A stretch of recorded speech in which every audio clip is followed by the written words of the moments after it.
শার্শার বাগাছড়ায় বেগম খালেদা জিয়ার সুস্থতা কামনায় দোয়া অনুষ্ঠিত।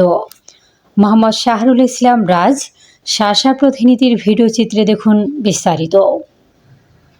বাংলাদেশ জাতীয়তাবাদী দল বিএনপির চেয়ারপারসন ও 3 বারের সাবেক প্রধানমন্ত্রী বেগম খালেদা জিয়ার সুস্থতা কামনায় বাগাছড়ায় দোয়া মাহফিল অনুষ্ঠিত হয়েছে।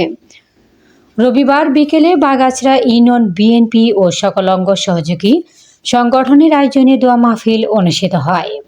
বাগাছড়া ইউনিয়ন বিএনপির সভাপতি আসাদুজ্জামান মিঠুর সভাপতিত্বে ও সাংগঠনিক সম্পাদক আলমগীর কবির আলমের সঞ্চালনায় প্রধান অতিথি ছিলেন আগামী ত্রয়োদশ জাতীয় সংসদ নির্বাচনে ধানের শীষের মনোনীত প্রার্থী সাবেক সংসদ সদস্য মফিকুল হাসান তৃপ্তি।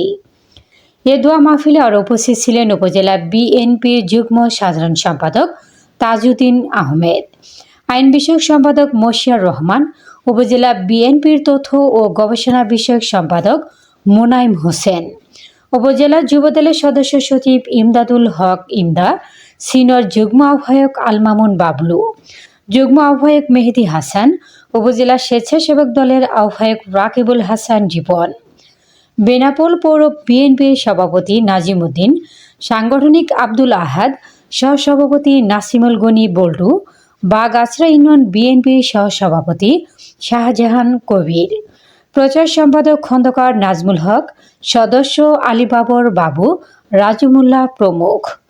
দোয়া মাহফিলটি পরিচালনা করেন বাগাছড়া কেন্দ্রীয় জামে মসজিদের ইমাম মাওলানা খায়রুল আলম।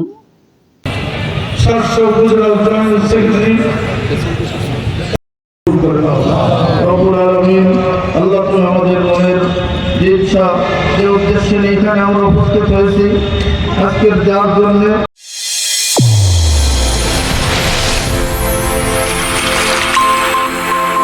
চ্যানেল A1 হৃদয়ের স্পন্দন।